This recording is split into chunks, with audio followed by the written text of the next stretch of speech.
Yo sakjane gak kaget sih, Jerman mbak lawan Italia sing alah ya ngono lah.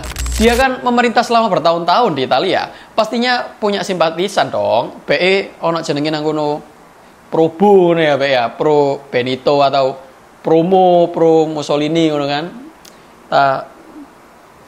Tapi Mussolini sudah begitu terkenal pak. Jadi mau menyamar seperti apapun pasti akan ketahuan. Yo apa yo? Ini kan sang diktator ya yang berambisi untuk mengembalikan kekaisaran Romawi. Tapi tambah DE pak sing diwali pak. Sorry. Oke, seusai kita membahas tentang performa Italia dalam Perang Dunia Kedua pada episode kemarin, kita akan melangkah ke akhir kehidupan Mussolini di video kali ini. Kita akan mengupas penyelamatan Mussolini, perang saudara Italia, dan kematian tragis sang Duc di hadapan rakyatnya sendiri. Buat Anda yang baru mampir ke channel ini, jangan lupa subscribe terlebih dahulu. Dan selamat datang di Indra Bercerita.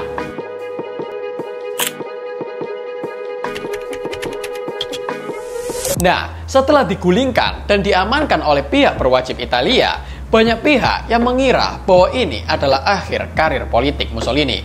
Namun, bagi Hitler tidak demikian.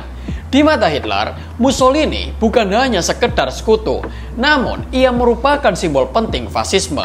Ya, meskipun cupu di medan perang, tapi dia tetap bisa dimanfaatkan lah. Hitler yang marah karena lepasnya Italia dari sisinya memerintahkan Kapten SS, yakni Otto Skorzeny, untuk menyelamatkan Mussolini dengan berbagai cara. Oh ya, Mussolini sendiri ditahan di sebuah hotel yang terpencil, yakni di puncak Gunung Gran Sasso di pegunungan Apennine. Pasukan Jerman tersebut terbang menuju tempat itu menggunakan pesawat luncur pada tanggal 12 September 1943. Dan operasi tersebut dilakukan dengan sangat mulus, nyaris tanpa tembakan. Setelahnya, Mussolini langsung diterbangkan ke Jerman untuk bertemu dengan Hitler menggunakan pesawat kecil, yakni F1-156 Storch. Yo sakjane gak kaget sih, Jerman mbak lawan Italia sing alah ya ngono lah, enteng lah pokoknya. Nah, sebenarnya penyelamatan tersebut bukan semata-mata karena persahabatan saja. Karena bagi Hitler, Mussolini adalah simbol fasisme Italia dan bisa digunakan untuk memperkuat kontrol Jerman atas Italia. Karena Mussolini pasti berutang budi setelah penyelamatan ini, sehingga ia dapat dengan mudah dikendalikan oleh Hitler. But if Mussolini thinks he can spend the rest of his days in relative peace, Hitler has other plans.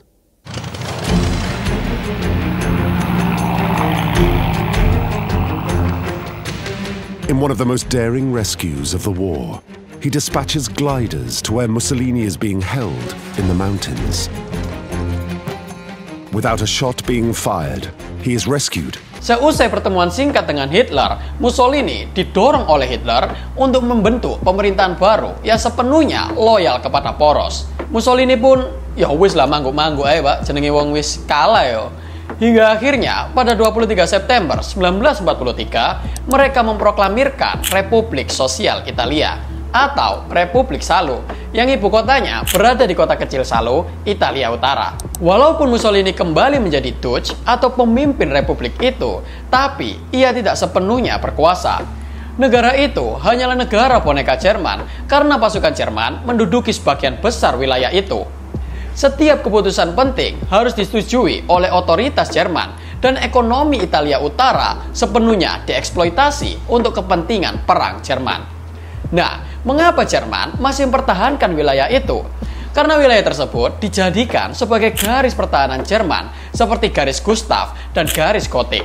Yang mana sebelum tentara sekutu memasuki wilayah Jerman, mereka harus menghancurkan Republik Salo terlebih dahulu. Dan republik ini juga dijadikan untuk mobilisasi sisa-sisa loyalis fasis untuk terus bertahan menghadapi serangan sekutu maupun Soviet. Ya walaupun Mussolini begitu miris, pastinya masih ada dong beberapa loyalis dia yang masih ingin berjuang.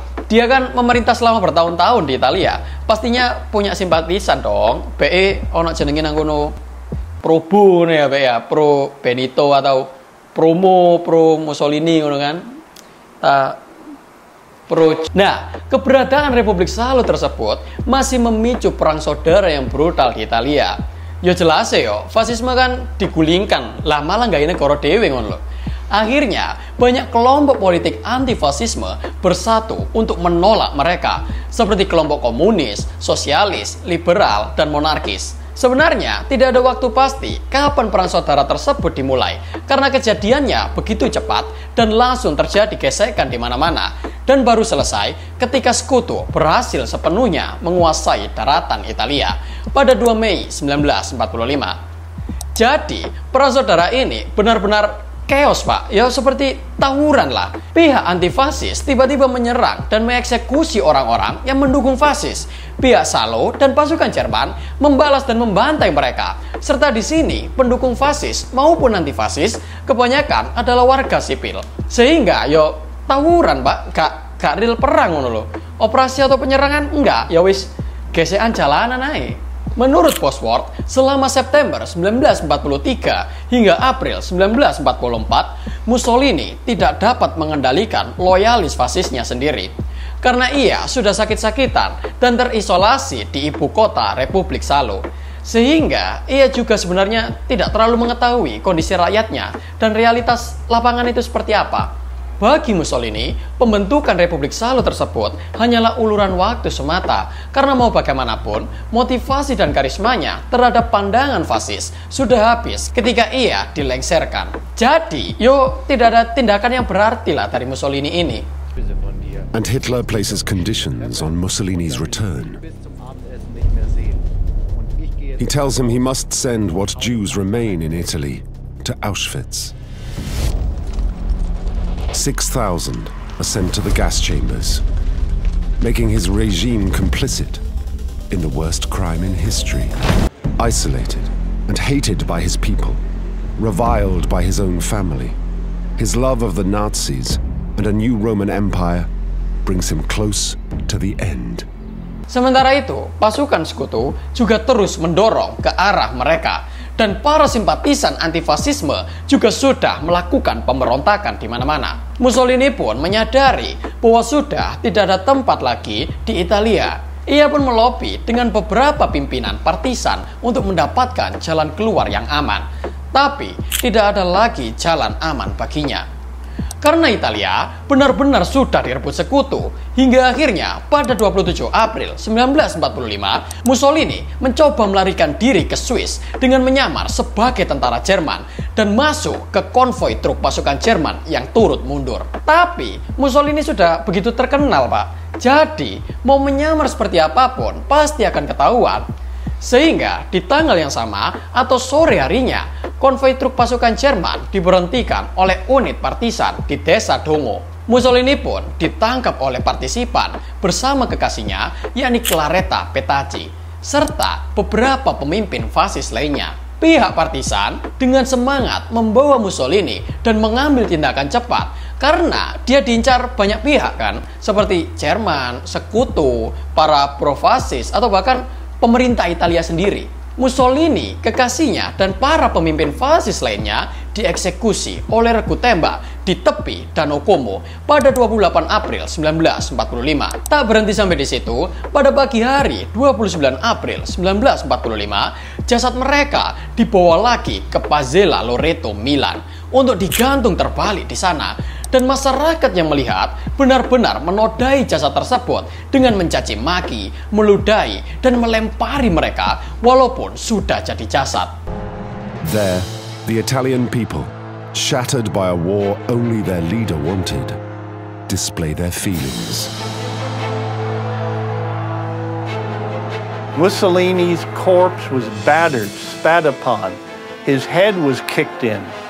And the bodies were tied around the ankles and then hoisted up so that the corpses hung upside down.